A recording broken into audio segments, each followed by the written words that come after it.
Youth అన్నారు, breath అందట్లేదు.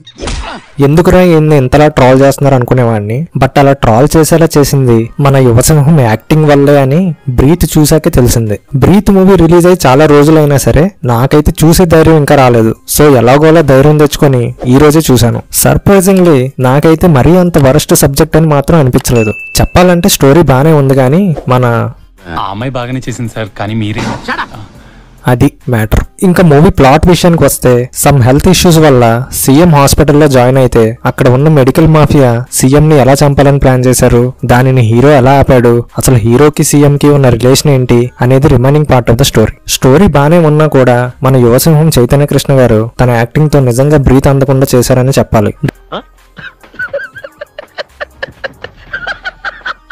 Dubbing కూడా ఏదో తనలో తనే మాట్లాడుకున్నట్టు చెప్పాడు మన నవ యువసింహం. ఈ మూవీలో హీరో ఫేస్ మాక్సిమం చూపించకుండా ఉండటానికి చాలా ట్రై చేశారు. అన్ని లాంగ్ కెమెరా షాట్సే పెట్టారు. అది కూడా ఎలా అంటే ఒక లాంగ్ షాట్ పెట్టి ఆ షాట్ లో డైలాగ్ ని చెప్పేస్తున్నట్టు చూపించారు. ఎక్కడ హీరో ఫేస్ కి క్లోజ్అప్ షాట్స్ పెడితే ఎక్కడ ఆడియన్స్ బ్రీత్ అందడం కష్టం అవుతుందో అని అలా చేశారనుకుంటా.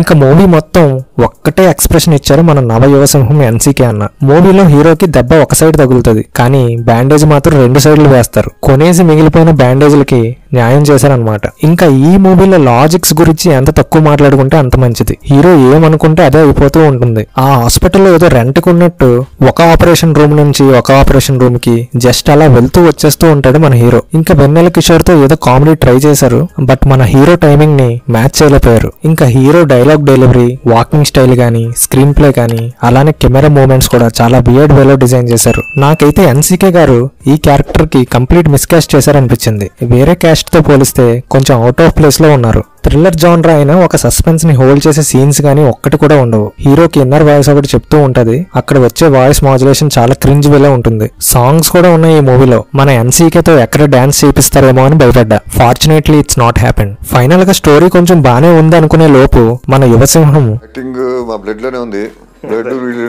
తన బ్లడ్ లో ఉన్న యాక్టింగ్ అండ్ డైలాగ్స్ తో మూవీని తొక్కేశారు. ఇంకా ఈ మూవీపై మీ ఒపీనియన్ ని కమెంట్ బాక్స్ లో కమెంట్ చేయండి. ఈ వీడియో కనుక మీకు నచ్చినట్టయితే please like, share and subscribe. Thank you.